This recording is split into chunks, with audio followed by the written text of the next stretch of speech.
close your eyes and take a deep breath. Let your shoulders relax.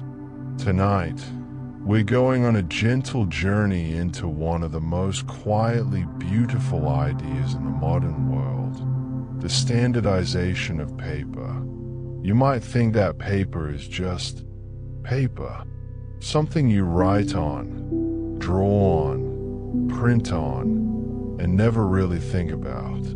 But hidden in every sheet that passes through your hands is an elegant mathematical secret, a story of human cooperation, and a geometry so perfect it has been helping the world work together for nearly 100 years.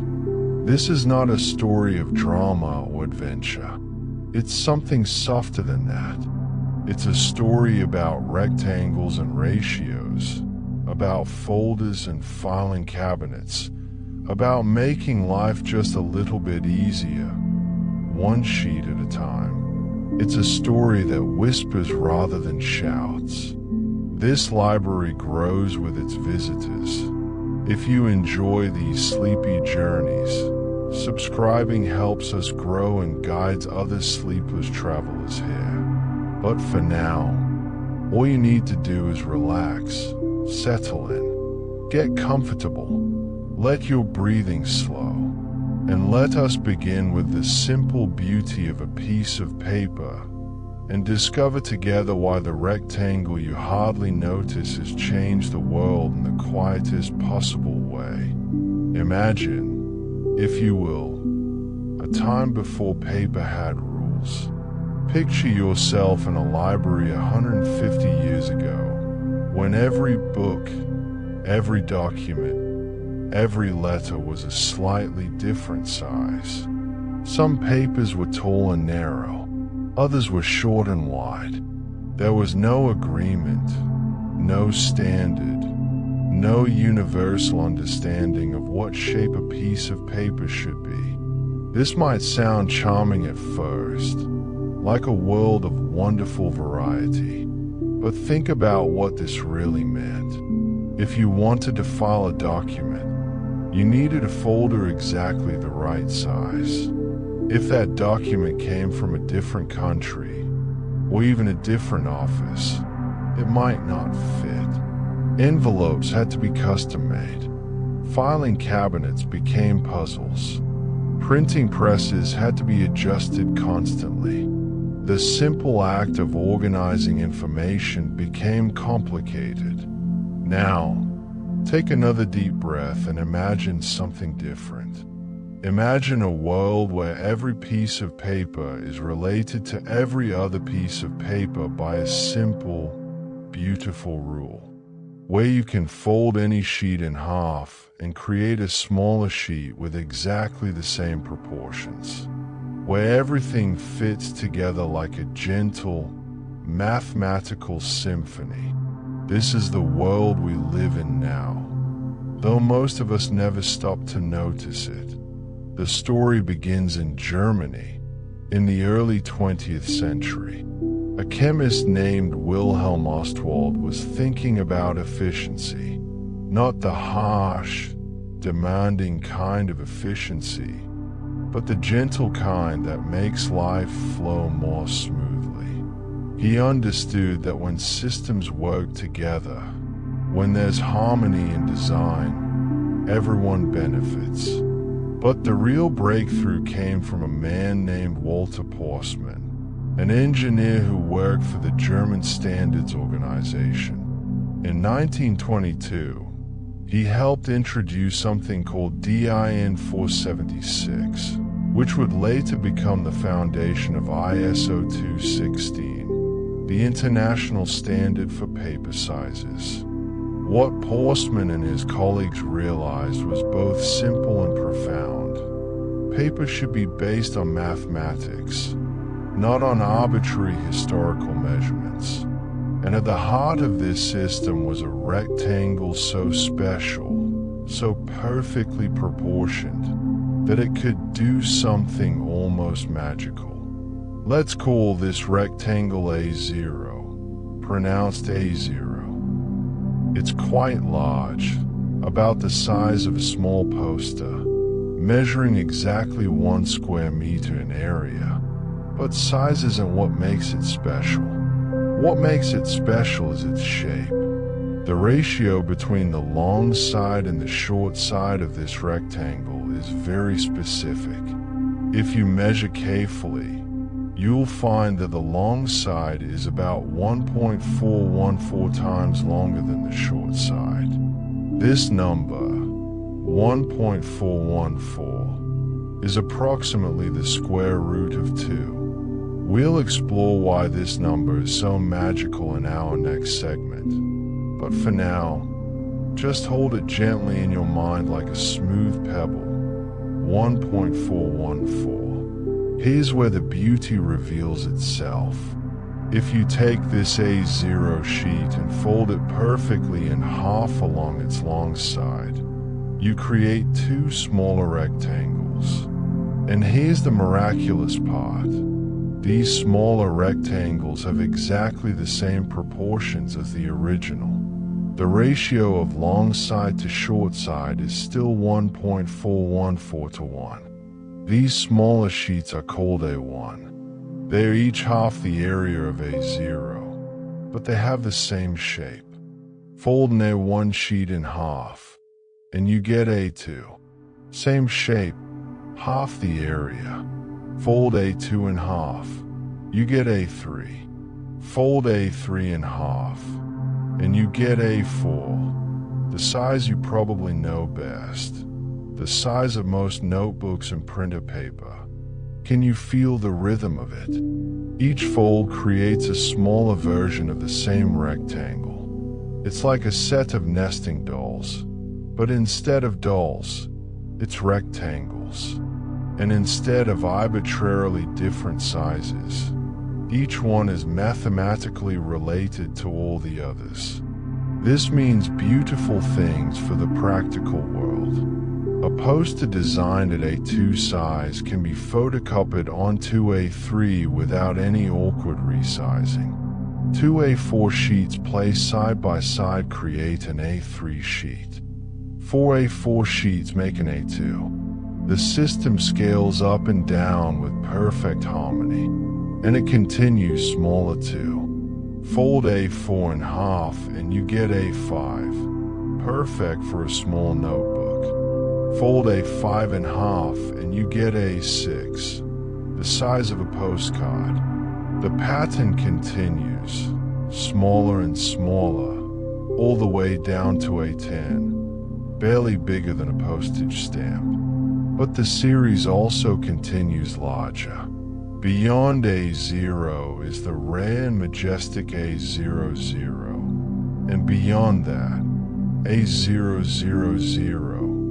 Vast sheets used for special purposes, each one exactly twice the size of the one below it, all maintaining that same serene proportion. This system spread from Germany across Europe, then across the world. Today, it's the standard paper size in every country except the United States and Canada, while letter size and legal size still hold sway. But even there, the ISO standard is used in many technical and international contexts. Why did it spread so successfully? Because it solved real problems with mathematical elegance. Architect could scale drawings smoothly. Publishers could print different editions of the same book at different sizes without reformatting. Office workers could file documents from different sources in the same folders. International correspondence became simpler. There was no need for force or persuasion beyond the simple demonstration of how well it worked. The system was adopted because it made sense, because it made life easier, because it represented a quiet kind of progress. Think about that for a moment as you breathe slowly in and out. Sometimes the most profound changes in human society aren't loud or dramatic. Sometimes they are as simple as agreeing on the shape of a rectangle. And yet, That agreement, that shared understanding, connects millions of people across the world every single day. Every time you slide a document into a folder without thinking about it, every time you print a page and it fits perfectly in your binder, every time you fold a flyer or resize an image, you're experiencing the gentle gift of standardization. You're benefiting from the work of people who thought carefully about shapes and numbers so that you wouldn't have to. As you drift towards sleep tonight, let this be a comforting thought. The world, for all its complexity and chaos, has moments of perfect order.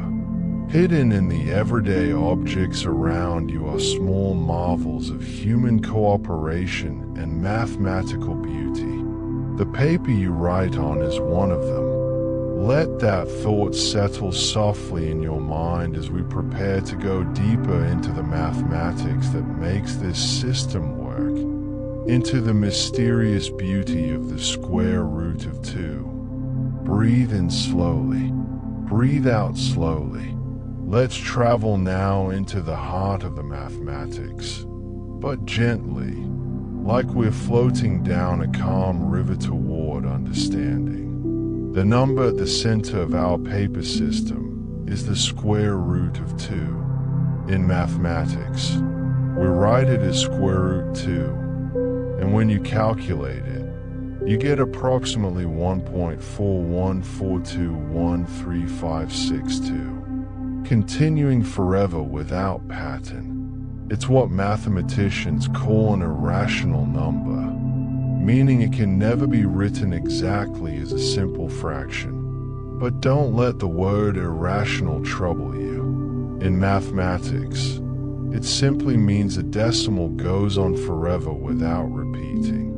There's nothing chaotic about square root 2. In fact, it's one of the most elegant numbers in all of mathematics. The square root of 2 is simply the answer to a question: what number, when multiplied by itself, equals 2? And the answer is approximately 1.414. You can think of it this way. If you have a square with sides of length 1, and you draw a diagonal line from one corner to the opposite corner, the diagonal line has a length of exactly square root 2. It emerges naturally from the geometry of squares, from the most basic shapes we know. This number was discovered thousands of years ago by Greek mathematicians. Legend tells us that the Pythagoreans, followers of the mathematician Pythagoras, were the first to prove that square root 2 couldn't be expressed as a simple fraction. This discovery supposedly troubled them deeply because they believed the universe could be understood entirely through whole numbers and their ratios. But we can appreciate square root 2 differently, not as something troubling, but as something quietly miraculous.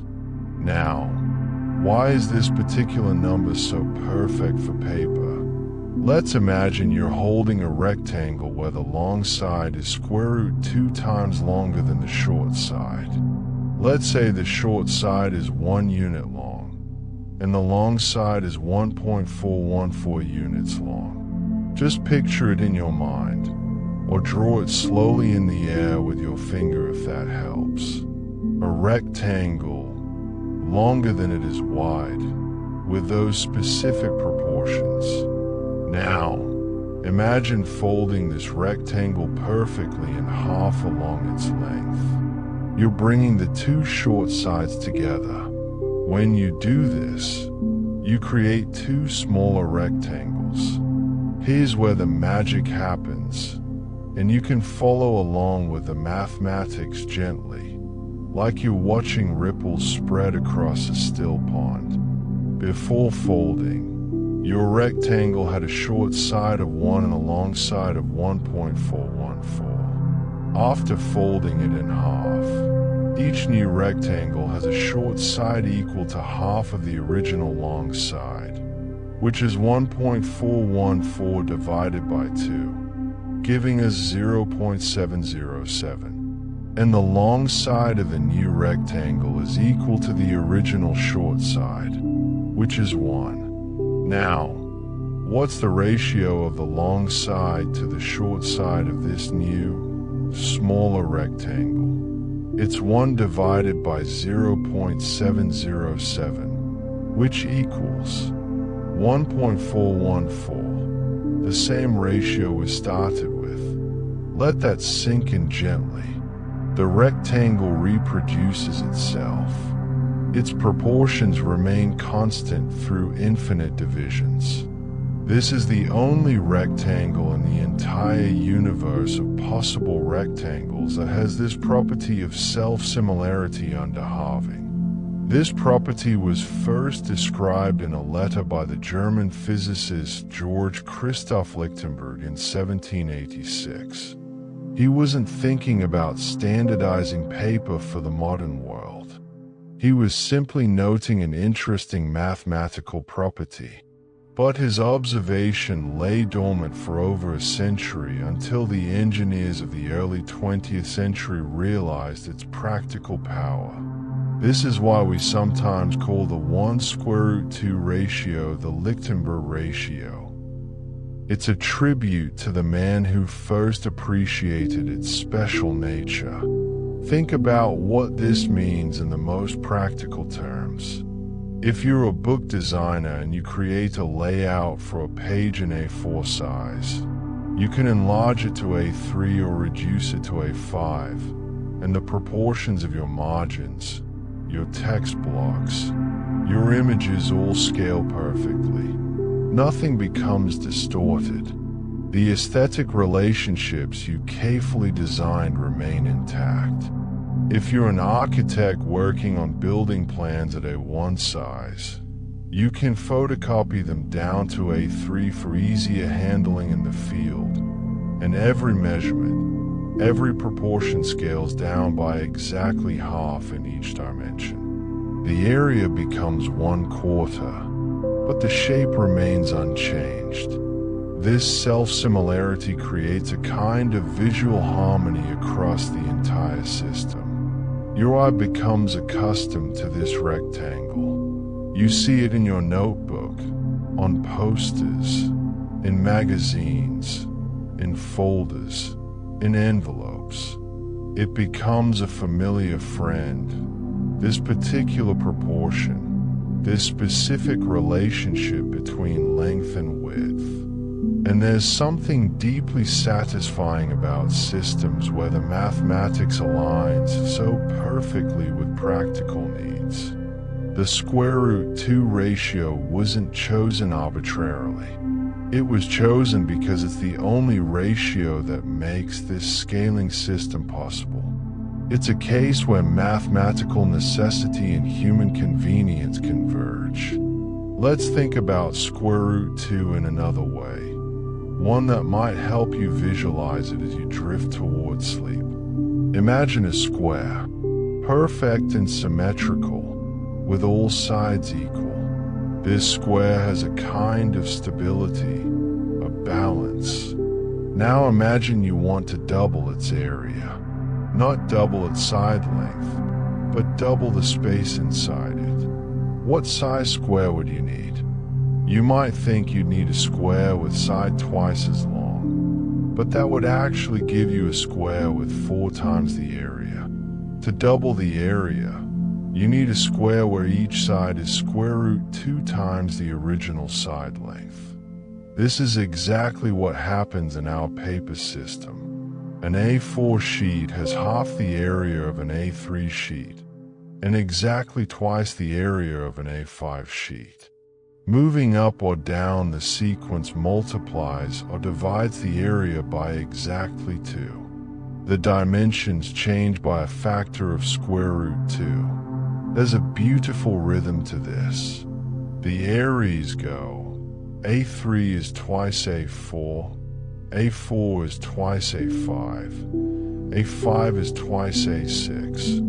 Like a heartbeat, a steady doubling and halving, all held together by the mathematical properties of the square root of 2. And remember, A0, the grandfather of all these sheets, was defined to have an area of exactly 1 square meter. This means you can calculate the exact dimensions of any sheet in the system if you know a little mathematics. A 4, for example, is 210 millimeters by 297 millimeters. Those numbers might seem arbitrary until you realize they emerge from the requirement that A0 must be 1 square meter and maintain the square root 2 ratio. The beauty of square root 2 extends beyond paper. It appears throughout design and architecture. The aspect ratio of many photographs and monitors is based on square root 2 or related proportions. Ancient architects may have used it intuitively in their designs, sensing its aesthetic appeal without necessarily calculating it precisely. Some researchers believe that the square root 2 rectangle appears naturally pleasing to the human eye because it's neither too square nor too elongated.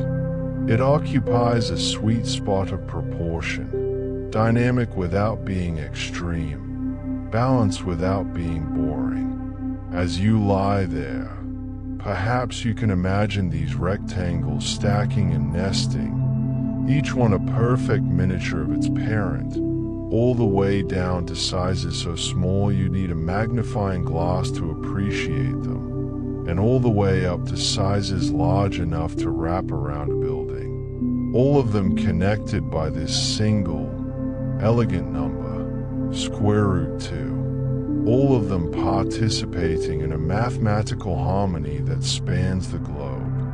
This is the deep structure beneath the everyday. This is the hidden order in the papers on your desk, the magazines on your table, the notebooks in your bag.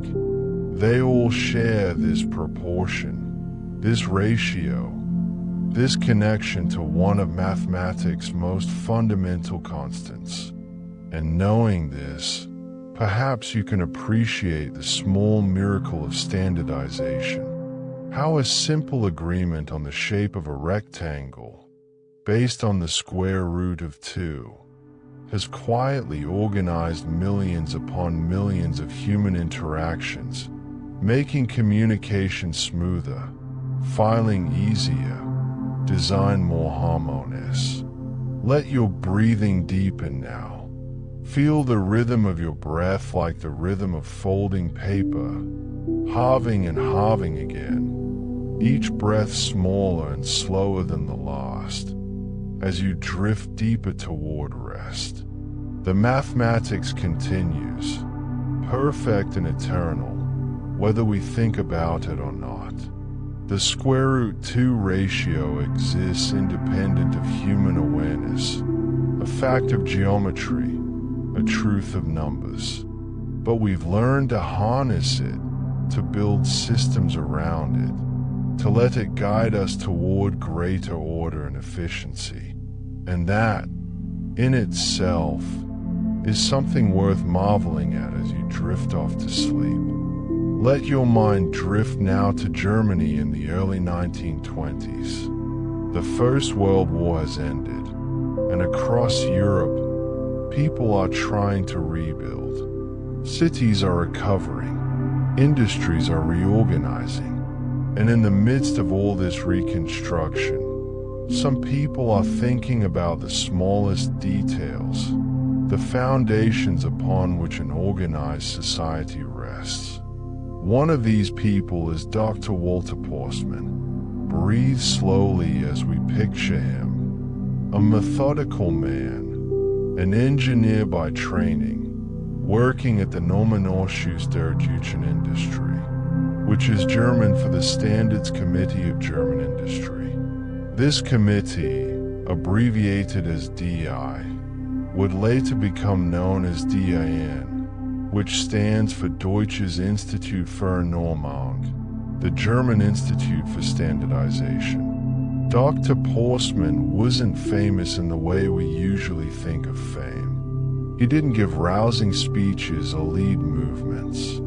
His work was quieter, more precise. He thought about measurements, about standards, about the small agreements that help complex societies function smoothly. And in 1922, he turned his attention to paper. At the time, Germany, like most of the world, used a confusing variety of paper sizes. There were traditional formats with names like foolscap and imperial. Different regions preferred different sizes. Different industries had their own standards. Printers kept dozens of different paper stocks. Office workers needed multiple sizes of folders and envelopes. It was inefficient. But more than that, it was inelegant. It offended Porstmann's sense of order. He knew about earlier attempts at paper standardization. He knew about the work of Wilhelm Ostwald, the chemist who had proposed a world format for paper based on mathematical principles. He understood the special properties of the sqrt ratio that Lichtenberg had described over a century earlier. What Porstmann did was bring all these ideas together into a complete, practical system. He didn't just describe an ideal rectangle. He created an entire family of paper sizes, each one precisely defined, each one related to all the others through simple mathematical relationships. On August 18, 1922, his work became official. DIN 476 was published. This standard defined the A series of paper sizes, from A0 down to A6, all based on the sqrt ratio, all perfectly scalable. Let that date rest in your mind for a moment. August 18th, 1922. More than 100 years ago now, a decision was made that would quietly shape how billions of people handle paper every single day. The standard was elegant in its simplicity. A zero was defined as having an area of exactly 1 square meter and a length-to-width ratio of 1 square root 2. From this single definition, everything else followed with mathematical certainty. A 1 was half of A0. A 2 was half of A1. The dimensions could be calculated precisely, measured accurately, reproduced consistently. But Dr. Porstmann understood something crucial. A good standard isn't just mathematically correct. It has to be practical. It has to solve real problems. It has to make life genuinely easier for the people who use it. So the system was designed with everyday tasks in mind. A 4 was sized to be comfortable for letters, reports, and documents you'd hold in your hands. A 5 was perfect for notebooks and smaller publications. A 3 was ideal for newspapers, diagrams, and small posters. Each size had a natural purpose, a reason for existing. The German government and industries began adopting DIN 476 almost immediately. There was a growing recognition that standardization would benefit everyone. Printers could reduce their inventory of paper stocks. Manufacturers could produce filing cabinets and folders in standard sizes.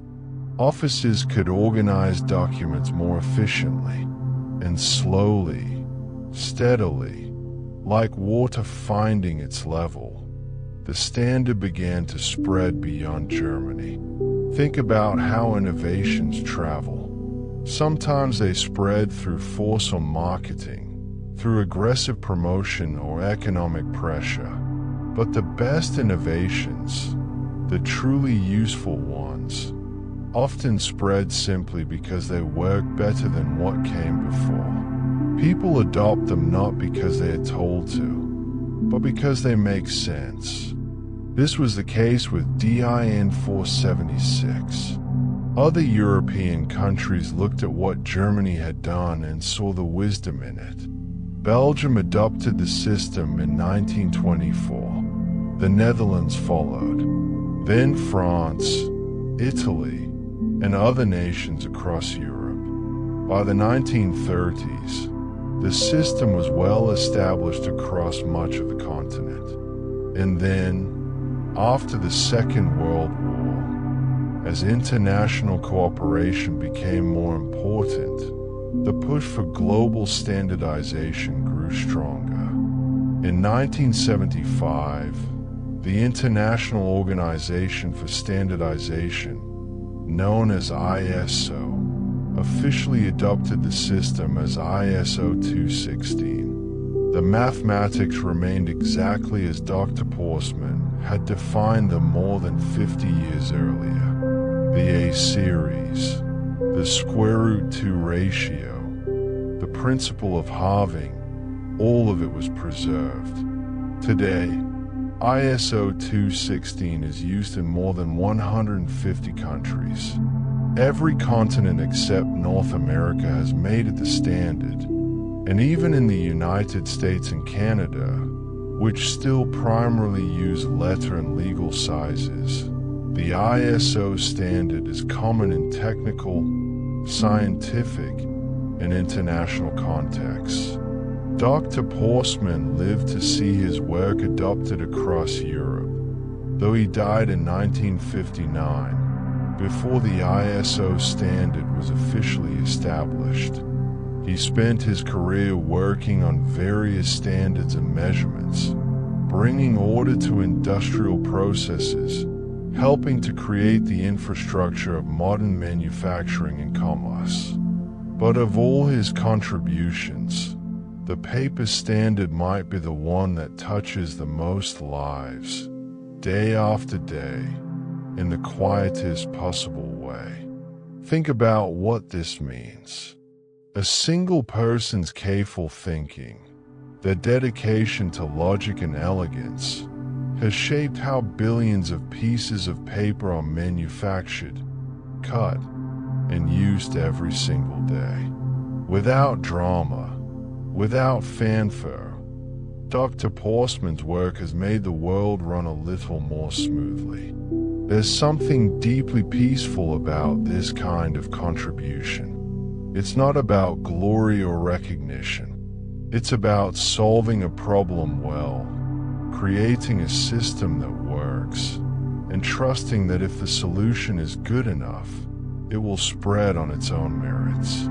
The DIN 476 standard is still referenced today, though most people now refer to ISO 216. But the principles remain unchanged. The mathematics is eternal. The A0 sheet is still exactly 1 square meter. The ratio is still square root 2. And when you fold A4 in half, you still get A5, with precisely the same proportions. Dr. Porstmann gave the world a gift of order, not the rigid, oppressive kind of order, but the liberating kind. The kind that makes complex tasks simpler. The kind that allows people in different countries to work together more easily. The kind that lets you focus on what you're writing or drawing or creating, rather than worrying about whether the paper will fit in the folder or the envelope. As you breathe slowly and deeply, perhaps you can feel a sense of gratitude for people like Dr. Porstmann. People who dedicate themselves to the details, to the infrastructure, to the standards that hold society together. We rarely think about them, but our daily lives are built on their careful work. Every piece of paper is a small monument to this kind of thinking. Every time you print a document or file it away, You're participating in a system that someone thought about deeply, designed carefully, and shared generously with the world. The standard doesn't bear Dr. Porstmann's name in common use. Most people who use A4 paper every day have never heard of him, but his legacy is everywhere, invisible and essential, like the air we breathe. And that's exactly how the best infrastructure should be. Invisible when it's working well, present everywhere, making everything easier without demanding attention or credit. Let this thought comfort you as you drift deeper into rest. The world is full of quiet heroes, patient thinkers, careful designers who make life better in ways we never notice until we stop and think about them. Dr. Porstmann was one of these heroes, and his paper standard is one of these invisible gifts, functioning perfectly, day after day, year after year, connecting people across nations and generations through the simple elegance of a well-designed rectangle. Rest now in the knowledge that the world, for all its chaos, contains these pockets of perfect order, these moments of human wisdom thoughtfully applied. The paper system is one of them, and it will continue working long after we're all asleep, a quiet testament to the power of good design. Take a deep breath and let it out slowly. We've traveled through the mathematics of square root 2 and met Dr. Porstmann. Now let's explore something that makes the system even more complete, even more elegant. The B and C series of paper sizes. You might think that the A series would be enough, and for many purposes, it is. But the designers of the ISO 216 standard thought further ahead. They asked themselves, what about envelopes? What about folders? What about all the ways that paper needs to contain other paper? This is where the B and C series come in, and they are based on a beautiful geometric idea that might help you drift off to sleep. The geometric mean. Don't let the mathematical term worry you. A geometric mean is simply a way of finding a size that sits perfectly between two other sizes. And the way it works is almost hypnotic in its elegance. Imagine you have two squares, one with a side length of 1, and another with a side length of 2. What size square would sit perfectly between them? Not 1.5, which would be the arithmetic average. Instead, the geometric mean is square root 2, which is approximately 1.414. It's the square root of the two numbers multiplied together. This same principle applies to the B series of paper. Each B size sits exactly between two consecutive A sizes. B4, for example, is geometrically between A4 and A3. Its dimensions are larger than A4 but smaller than A3, positioned at exactly the mathematical midpoint. While we want this, let your mind drift through the practical reasons. Imagine you have an A4 document, and you want to put it in a folder or envelope without folding it. An A4 envelope would be too tight, with no room to spare. An A3 envelope would be too large, wasteful, and impractical. But a B4 envelope is just right, slightly larger than A4, giving the document room to slide in comfortably, with a small margin for ease of use. The B series provides these intermediate sizes throughout the range. B0 is larger than A0 but smaller than the next size up in doubling. B1 sits between A1 and A0. B2 sits between A2 and A1, and so on, all the way down to the smallest sizes. And here's the remarkable part. The B series maintains the same square root 2 ratio. When you fold a B4 sheet in half, you get B5 with the same proportions. The entire B series is self-similar in exactly the same way as the A series. They are parallel systems, one slightly larger than the other, both governed by the same mathematical harmony.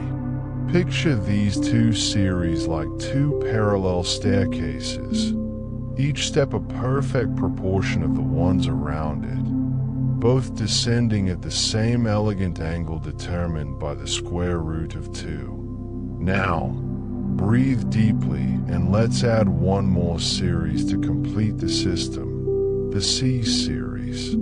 The C series uses the same principle of geometric mean, but this time, each C size sits between the corresponding A and B sizes. C4 is between A4 and B4. C5 is between A5 and B5. Why? For envelopes, primarily, a C4 envelope is designed to hold an unfolded A4 sheet comfortably. It's slightly larger than A4, giving the paper room to be inserted and removed easily, but not so large as to be wasteful. A C5 envelope holds an A4 sheet folded once, which, as we know, creates an A5 size. A C6 envelope holds an A4 sheet folded twice, creating A6. Can you feel the nested logic of it? Each series fits into the next like a set of carefully crafted boxes. An A4 sheet fits comfortably in a C4 envelope, which fits comfortably in a B4 folder or envelope. An A5 sheet fits in a C5 envelope, which fits in a B5 folder. This nesting extends throughout the system. Everything has a proper place, a correct size, a mathematical relationship to everything else. There's no guesswork, no trial and error, no forcing things to fit. Think about what this means for logistics, for shipping, for organizing information. Warehouses can stock envelopes and folders in predictable sizes. Postal systems can design sorting equipment around standard dimensions. Office furniture manufacturers can build filing cabinets with drawer dimensions that accommodate these standard sizes perfectly. The system creates efficiency not through rigidity, but through harmony. Everything is related, everything scales together, everything fits. And it all emerges from that single beautiful ratio, square root 2. And the principle of the geometric mean, finding perfect midpoints between sizes. Let's imagine the system in action, like a gentle dream of perfect organization. You write a letter on A4 paper. You fold it once, creating A5 proportions, and slide it into a C5 envelope. That envelope fits perfectly into a B5 folder in your filing cabinet. If you needed to, you could put that folder into a large B4 container. Every step works smoothly. Every size relationship is intentional and precise. Or imagine a publishing house printing books. They can print at A5 size for a standard paperback, or A6 for a small pocket edition, or A4 for a large format book. The printing equipment can handle all these sizes because they are all related by the same mathematical principle. The folding machines, the cutting machines, the binding equipment, all can be designed around these standard proportions. This might seem like a small thing, but multiply it by millions of documents, billions of sheets of paper, countless transactions and communications happening every day around the world. The efficiency adds up. The time saved, the waste reduced, the frustration avoided, all because of this carefully designed system of nested sizes.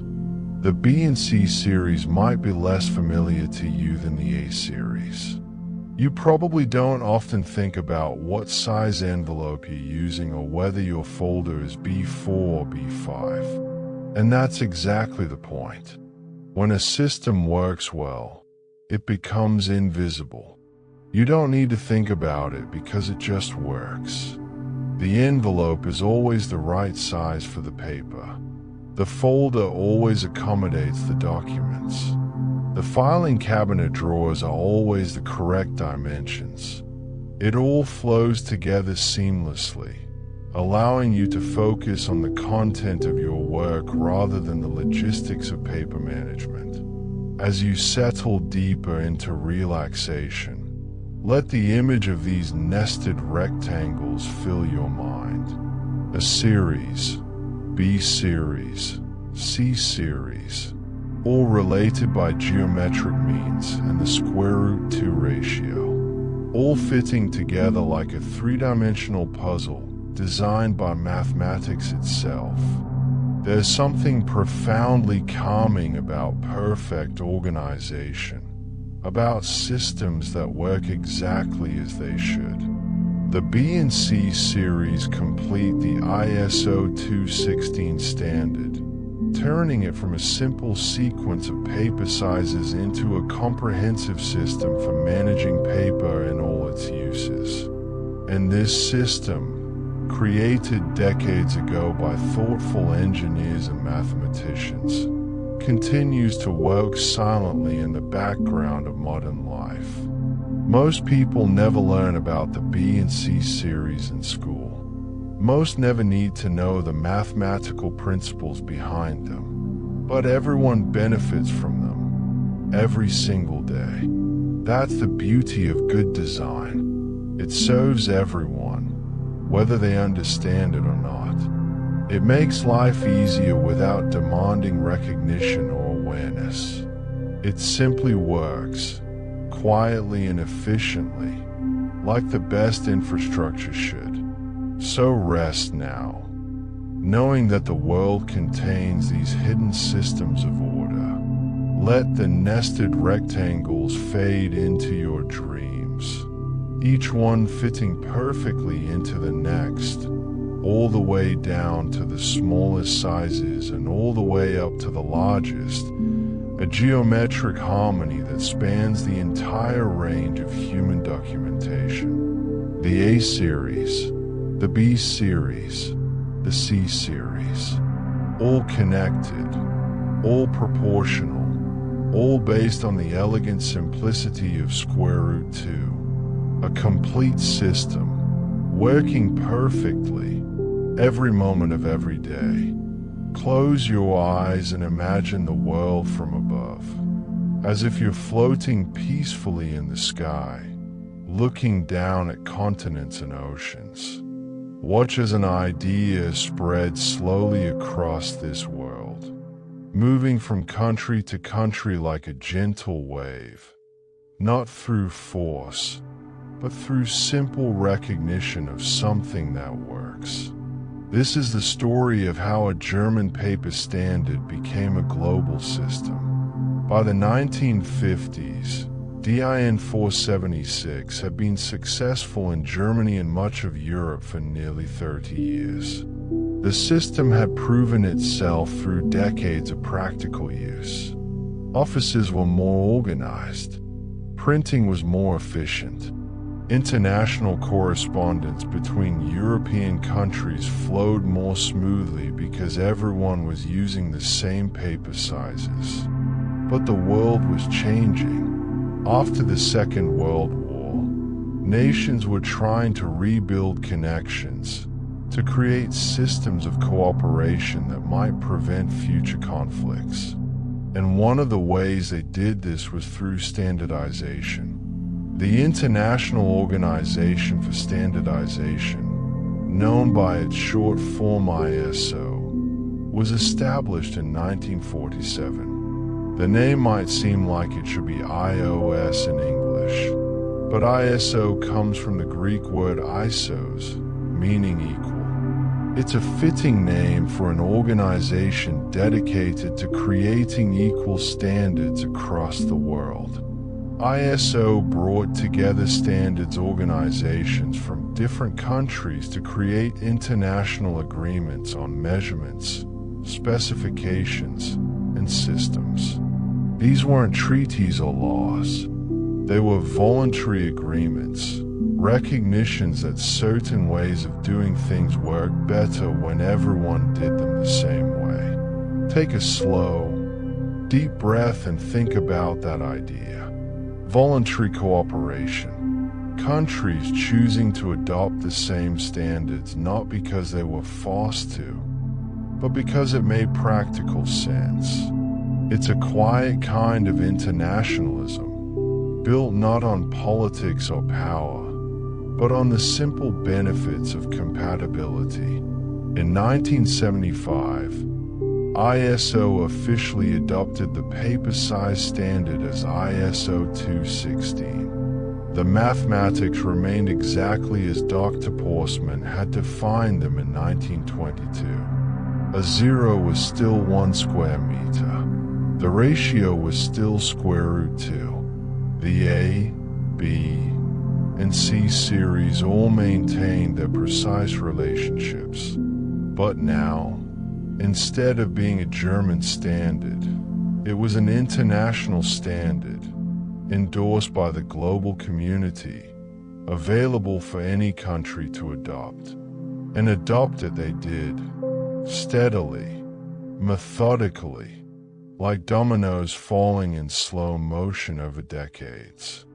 The United Kingdom had already been moving in this direction. In 1959, British government departments began adopting the system. By the 1970s, it was widely used across British industry and education. The traditional British paper sizes, with their charming but impractical names like Crown and Demi and Royal, gradually faded from common use. France embraced the system. Italy, Spain, Portugal, the Scandinavian countries, Eastern European nations, each one recognized that using the same paper sizes as their neighbors and trading partners created efficiencies in commerce, education, and government. The system spread beyond Europe. Australia and New Zealand adopted it. So did Japan, despite having their own traditional paper sizes with deep cultural roots. The practical benefits outweighed the attachment to historical formats. Latin American countries adopted ISO 216. African nations, many of them newly independent, chose to implement the international standard as they built their modern infrastructures. Asian countries, from India to Indonesia, made the same choice. Let your mind drift across this global map, watching the square root 2 ratio spread to every continent, connecting offices and schools and publishers across vast distances through a shared understanding of what shape a piece of paper should be. This wasn't an aggressive takeover. There were no paper-size wars, no diplomatic conflicts over rectangles. Instead, it was more like a gradual recognition, a slow consensus building, a collective realization that some problems have objectively better solutions. And the solution that square root 2 provided was objectively elegant. Countries that adopted ISO 216 found that their filing systems became more efficient. International business became easier because documents from different countries were the same size. Educational materials could be shared across borders without reformatting. scientific journals, which often need to be understood internationally, standardized on A4 for articles. Technical drawings and engineering plans use the A series because of the perfect scaling properties. Even art and photography began incorporating these proportions, recognizing their aesthetic appeal. By the 1980s, ISO 216 was the dominant paper standard in most of the world. More than 100 countries had adopted it as their official standard. Billions of people used A4 paper daily without thinking about it, just as you might use it today. The spread of personal computers and printers in the 1980s and 1990s reinforced the standard. Printer manufacturers designed their products around ISO 216 sizes. Software applications set A4 as the default in most countries. The digital revolution, rather than making paper sizes irrelevant, actually strengthened the standard by embedding it in the tools that created digital documents. Think about the quiet miracle of this global cooperation. No single government mandated it worldwide. No corporation enforced it through market dominance. It spread because it worked, because it made sense, because once you understood the elegance of the system, there was no compelling reason to do it differently. There's something deeply peaceful about this kind of progress. It suggests that humans, given good options and clear benefits, will often choose cooperation over fragmentation. It shows that rationality and beauty can win out over inertia and tradition, though slowly, gently, without violence or coercion. Today, if you travel from Tokyo to Berlin to Johannesburg to Sao Paulo, the paper in the offices and schools will be the same size. The notebooks in the stores will have the same proportions. The photocopiers will have the same preset sizes. This seamless compatibility exists because dozens of countries, over several decades, each made the individual decision to adopt the same standard. ISO 216 represents one of the most successful global standardization efforts in history, not because it was imposed, but because it was genuinely useful. The standard solved real problems, created real efficiencies, and connected people across borders through the simple medium of paper. As you breathe slowly and feel yourself drifting towards sleep, let this be a comforting thought. The world can agree on things. Not on everything, certainly, but on some things, practical things, mathematical things. The world can come together and say, yes, this makes sense. Let's all do it this way. The paper on desks around the globe, in more than 150 countries, shares the same elegant proportions. It's a small thing, perhaps, but multiply it by billions of sheets, millions of offices, thousands of businesses and schools and governments, and it becomes a significant achievement of human cooperation. Dr. Porstmann's vision, born in post-World War I Germany, became the world's reality.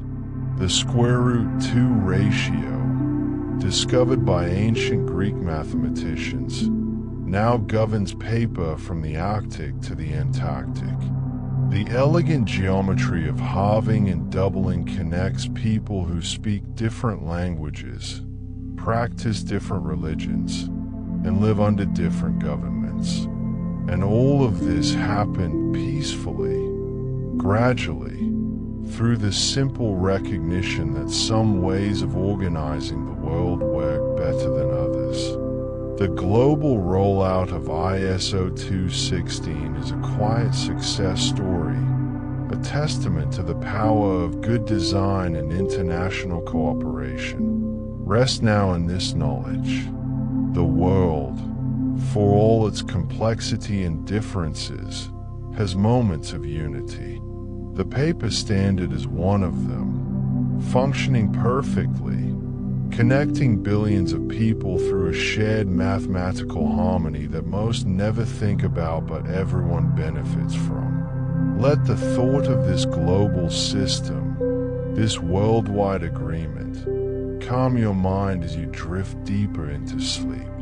The rectangles of the world are in harmony, a gentle order amid the chaos, a mathematical peace that spans the entire planet. Breathe gently now as we turn our attention to one last piece of the story, a story of the path not taken, of different choices made, of a fascinating exception to the global harmony we've been exploring. If you live in the United States or Canada, the paper in your printer right now is probably not A4. It's probably something called letter size, measuring 8.5 inches by 11 inches. And this represents one of the most interesting quirks in the story of global paper standardization. North America is the great exception, the outlier, the region that looked at ISO 216 and said, "Thank you, but we'll keep what we have." Let's explore this gently, without judgment, just as a fascinating piece of the larger story. The United States and Canada use a system based on imperial measurements and historical accident rather than mathematical design. The most common sizes are letter, 8.5 by 11 inches, legal, 8.5 by 14 inches, and ledger or tabloid, 11 by 17 inches. These sizes don't have the elegant square root 2 ratio. Letter size has a ratio of about 1.29 to 1, not 1.414 to 1. When you fold a letter sheet in half, you don't get the same proportions. You get a differently shaped rectangle. The self-similarity that makes ISO 216 so elegant simply doesn't exist in the North American system. Why did the United States and Canada not adopt ISO 216 along with most of the rest of the world? The answer is both simple and complex. Let your mind rest on it like a leaf floating on water. First, there's the matter of existing infrastructure. By the time ISO 216 was being internationally promoted in the 1970s, the United States had vast amounts of equipment, filing systems, and established practices all built around letter and legal sizes. Millions of filing cabinets, desks with specific drawer dimensions, printing presses, and paper cutting machines all assumed these dimensions. Changing would have required enormous investment and coordination. Not impossible, but expensive and disruptive. And unlike countries that were rebuilding after World War II or newly establishing their industrial infrastructure, the United States saw less pressing need to change. Second, there's the broader question of measurement systems. The United States is famously one of only 3 countries in the world that hasn't officially adopted the metric system, the others being Myanmar and Liberia, though even they use metric in many contexts. Americans measure in feet and inches, pounds and ounces, Fahrenheit instead of Celsius. Paper sizes are just one part of this larger pattern. To adopt A4 would mean mixing metric paper with imperial everything else, which seemed awkward and half-hearted. Third, and perhaps most practically, there wasn't a strong internal pressure to change. Within the United States and Canada, the letter and legal system worked fine for domestic purposes. Most documents, most business, most education happened within the country, using the same sizes everyone else in the country used. So the North American system persisted, creating an interesting division in the world of paper. Most of the globe uses ISO 216. North America uses letter and legal. And occasionally, these two worlds interact, creating small moments of incompatibility. Picture it gently, without frustration. A European company sends a document to an American partner. It's printed on A4, slightly narrower and slightly longer than letter. The American tries to file it in a letter-sized folder. It doesn't quite fit right. The proportions are wrong. A small inconvenience, repeated millions of times in international business. Or an American academic submits a paper to an international journal. The journal specifies A4 formatting. The American must adjust their margins and layout to accommodate the different dimensions. Again, a small thing, but a reminder of the fragmentation. Modern technology has made these incompatibilities less troublesome. Printers can handle both sizes. PDF files can be formatted for either standard, but the division remains, a curious historical artifact of different paths chosen decades ago. It's worth noting that even in North America, ISO 216 has made inroads. Scientific publications often use A4. International business contexts frequently require it. Academic papers may be formatted in A4 to match global journal standards. Some Canadian government documents use ISO sizes. The metric system, including A4 paper, is taught in schools even if it's not universally adopted in daily life. And there are Americans and Canadians who advocate for switching to ISO 216. Pointing out the elegance of the sqrt ratio, the benefits of global compatibility, and the mathematical beauty of the system. But inertia is powerful, and the existing system, while less elegant, is functional enough that wholesale change remains unlikely in the near future. As you drift toward deeper sleep, consider this division not as a failure, but as a reminder that the world contains diversity even in its standards. Most of the world agreed on one system, based on mathematics and practical efficiency.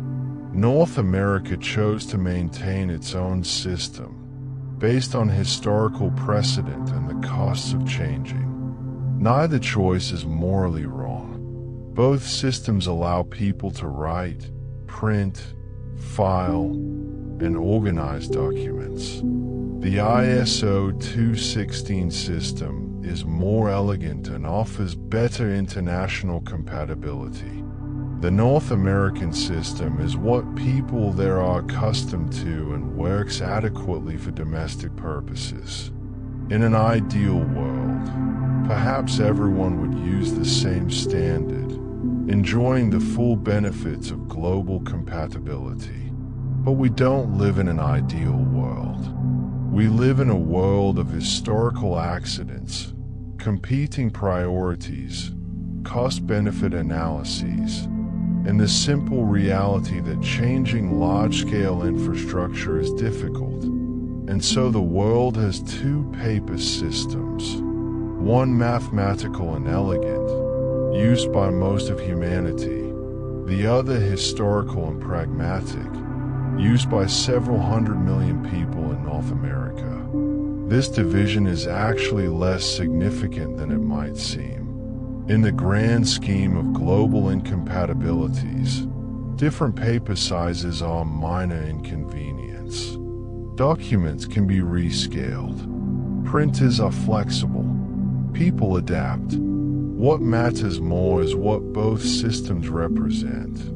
Human attempts to organize information, to create order from chaos, to establish standards that help society function.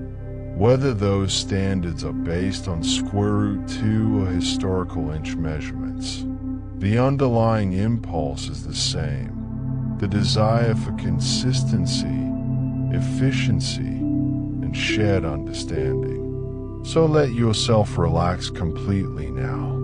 Don't worry about the fact that the world uses two different paper systems.